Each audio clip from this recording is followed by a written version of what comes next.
Throughout last regular season, the New York Rangers ended up being one of the most active teams in the entire NHL as they, of course, went out and traded away a bunch of players like Kaapo Kakko, Jacob Trouba, Ryan Lindgren, Jimmy Vesey, Riley Smith. They just ended up making a bunch of trades throughout last regular season. And in today's video, we're going to end up taking a look at some trade updates here involving the Rangers. And it's not to say that they're going to end up making, nearly as many trades as they did throughout last regular season, because they made a bunch and I just don't think they're going to be nearly as active. But there is definitely a chance that we see this team be fairly active before the trade deadline. That will, of course, happen in March, as right now, this Rangers team is in a pretty interesting spot. They're not necessarily, I don't think, completely a terrible team, but they also have definitely not proven to be a 100% guaranteed playoff team. So they're kind of in a bit of a spot where maybe they end up being a bit of buyers,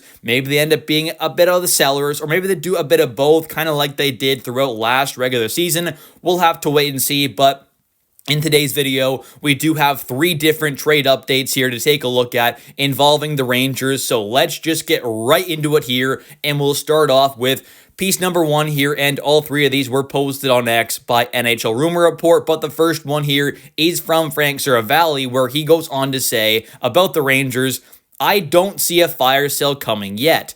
I still think this team needs a bit of time to crystallize." And I would agree on that. I mean, I don't think either way we're necessarily going to see a, quote unquote kind of fire sale with this Rangers team, even if they are, let's say, bottom 5 in the entire NHL come deadline time. I don't think there's enough pieces to really kind of consider it a possible kind of fire sale, but I do think there are definitely a few different kind of pieces that could be, quite valuable to be possibly traded away around the deadline if this team is on the outside looking in and is looking to be sellers.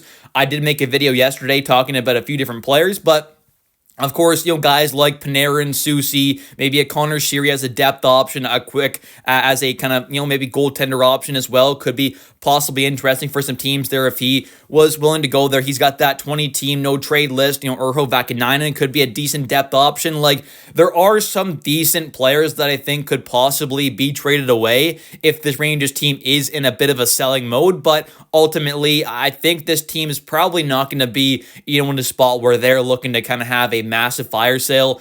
I think this Rangers team, although is not amazing and I don't think is obviously perfect by any means, but I do think they are better than what we've seen right now. I know lots of fans disagree with me on that, and that's fully fair. I mean, hey, you have your opinion. I have mine about this team, of course, but I do feel like this team has a little more to give. So ultimately, I don't think they're going to be in a spot where they end up, being in a big kind of fire sale mode, but there is the pathway that we do end up seeing them kind of be, a bit of sellers there, or maybe they are shipping off a guy like a Panarin or a guy like Soucy or, a guy like Quick or Sheary or a Brodzinski or a Vakanainen. Some of these kind of expiring contracts I do think could be on the move possibly if this team is on the outside looking in, and, getting back some assets, especially for a guy like Panarin, I do think would make a lot of sense, especially if this team does not have the intention of bringing him back. Next, we've got an update here from Elliot Friedman, where he goes on to say, "Not surprised Juuso Parssinen cleared waivers, but I think there is interest depending on what the Rangers are willing to do.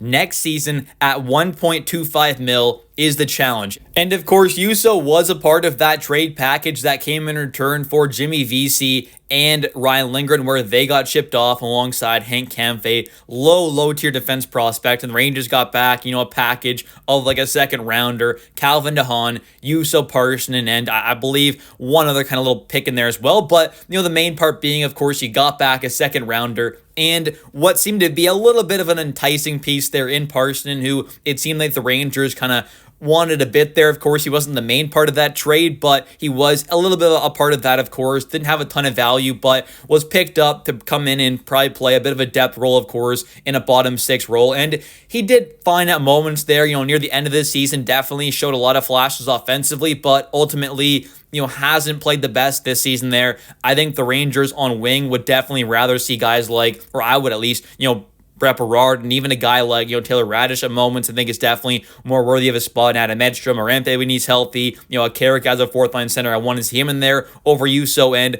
as a third line center, I definitely want to see a guy like Laba in there over him. So it made sense why he got waived. Ultimately, that contract ends up being a bit of a failure for Drury, sure, but it's not that bad of a contract because you are able to bury, I believe it is like $1.15 million of a contract. So with him only making 1.25, you can bury up to 100K, not of that deal. So it's not too bad there. You're only having 100K on the books right now for use of Parson, which isn't a big deal. And he can probably be a solid kind of player for the Wolfpack, but obviously, you'd rather probably just have this money off your books, which maybe the Rangers ultimately figure out a way to do. Maybe they get back like a 7th rounder or future considerations or a super low tier prospect. Who knows? But ultimately, this could be a possible player who does get dealt away at some point before the deadline or possibly in the offseason.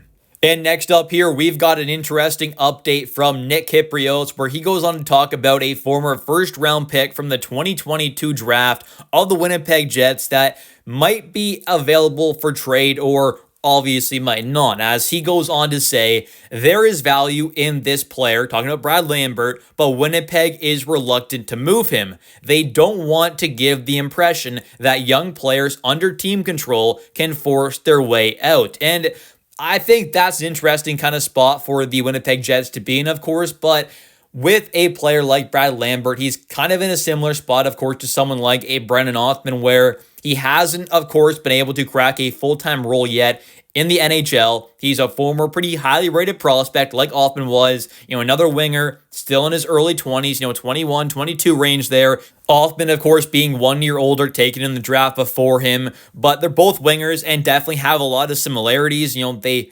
obviously are both kind of struggling right now to really kind of crack their way into a full-time NHL role. And I think for both their sakes right now, a trade would be what's best. And I'm not suggesting a one-for-one swap here. For me personally, I would not do Othmann for Lambert. I would rather keep Othmann, but I do think these are two prospects where, for their sakes, trading them away and getting them in new scenarios, new spots would probably be what's best. But ultimately, I do think both these teams, the Jets and Rangers, are in a spot where they definitely don't have to go out there and force a trade. Although it is probably what's best for the players and themselves and their careers going forward, I think what's best for these teams is to, of course, probably wait and see what the ultimate kind of best package could be. And if you don't get the right offer, you don't make the trade happen, because these are still former first-round picks who've got a lot of talent there. They still have some upside, and especially with a guy like Othmann, I think he's got a kind of good enough kind of physical game and at moments can definitely show enough defensively to where I think at worst case, he's probably going to end up being a pretty good bottom sixer possibly, where a guy like Lambert definitely doesn't have that kind of a floor. Maybe has a bit more of a ceiling possibly, just a little bit higher of a ceiling, but definitely the floor is nowhere near as high.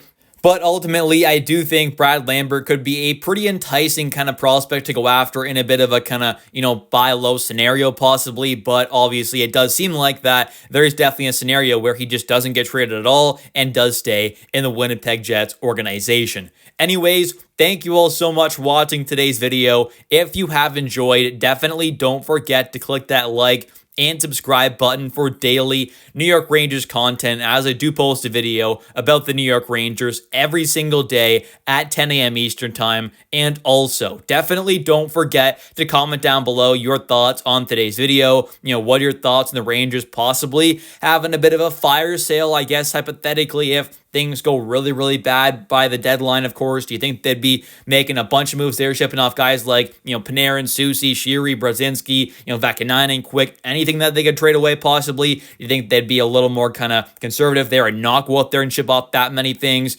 Do you think they'll go out there and try and move off of a guy like Yusa Parson? I think they might try to, but ultimately, can they? That's a whole other question. And then you've got a guy like Brad Lambert, of course, who, do you think the Rangers should go after him or not? Let me know your opinions in the comment section down below. I'll catch you next one, and let's go Rangers.